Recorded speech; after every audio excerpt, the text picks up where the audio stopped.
Good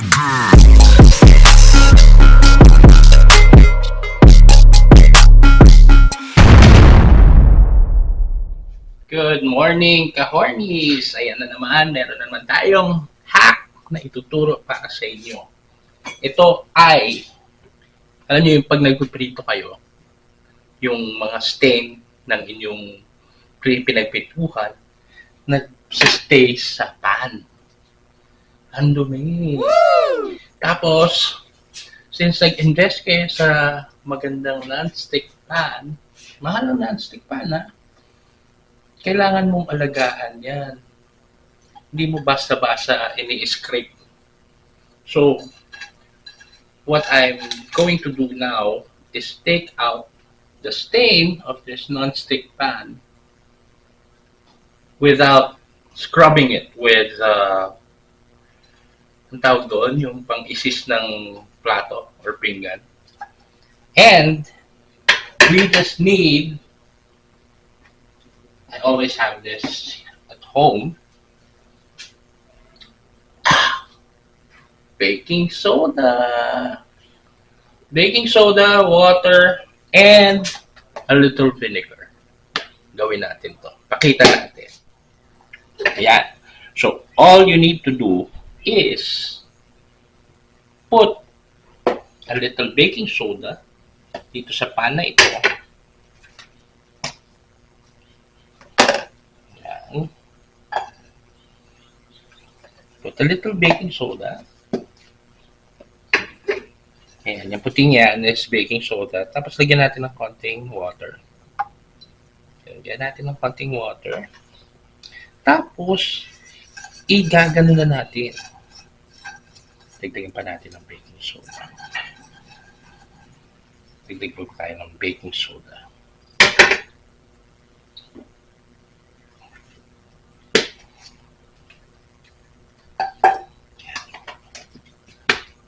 Baking soda, water,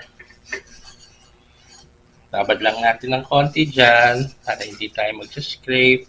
Nakikita nyo na nawawala yung mga stain ng konti, di ba?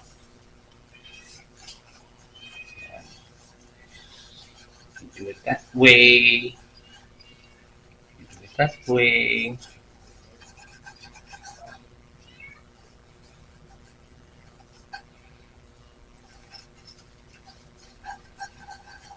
Kasi yung non-stick pan nyo, pag in-scrub nyo basta-basta, nawawala yung coating.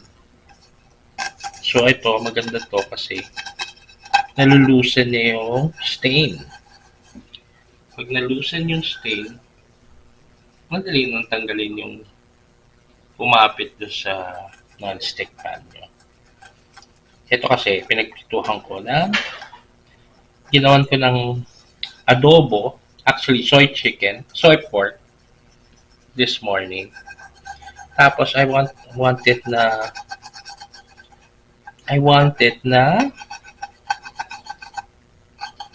tuyo. Tapos maprito yung pork sa sarili niyang mantika. So nagkaroon talaga ng ganyan. So, if you notice, natatanggal na yung stain unti-unti. Without using pang-isis na nakakasira sa inyong mga non-stick pans. Yung mga life hacks, living alone at 52. Living alone at 52. Tapos, what you do to activate also the baking soda is to put, mali, mantika yung nilagay ko. Anyway, yan, vinegar. You activate the baking. Kita nyo yan? Kita nyo yan? Umuusok. That is how you activate the baking soda. para mas madali siyang makatanggal ng dumi.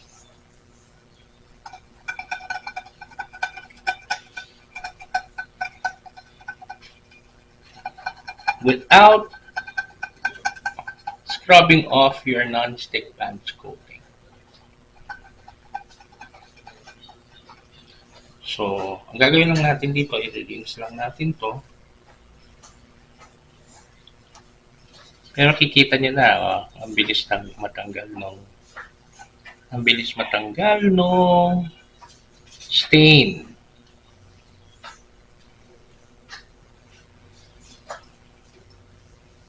Ayan. So what we'll do is rinse this para totally malinis na siya. Ito tayo sa washing area. So, ito na yung pan natin. Lilinisin na natin. Remember, meron tayong hack na if your mga nabubulok, gawa kayo ng ganito, small trash can with small plastic labo.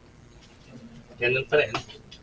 Kasi, sabi nga, dito sa lugar namin, once a week lang nagpupunta yung sarero. And another hack is a strainer para hindi magbabara yung inyong sink. Lagi mong isa-strain ng iyong so wala pa tong sabon na. Wala pa tong sabon. Ayan yung dirt nung kawali. Natanggal na nung baking soda and vinegar. Tapos, yung dumi, nilagay natin dito. So, hindi pa natin nasasabon pero malinis na yung ating pan. Pero, of course, sabihin pa natin.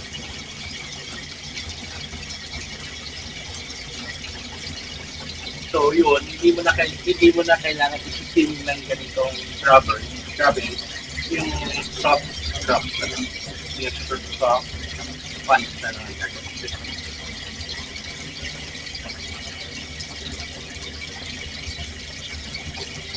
So this is how you take care of your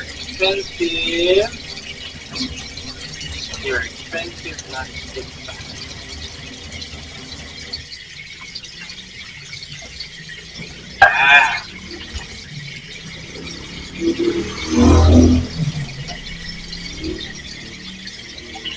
Para maigi.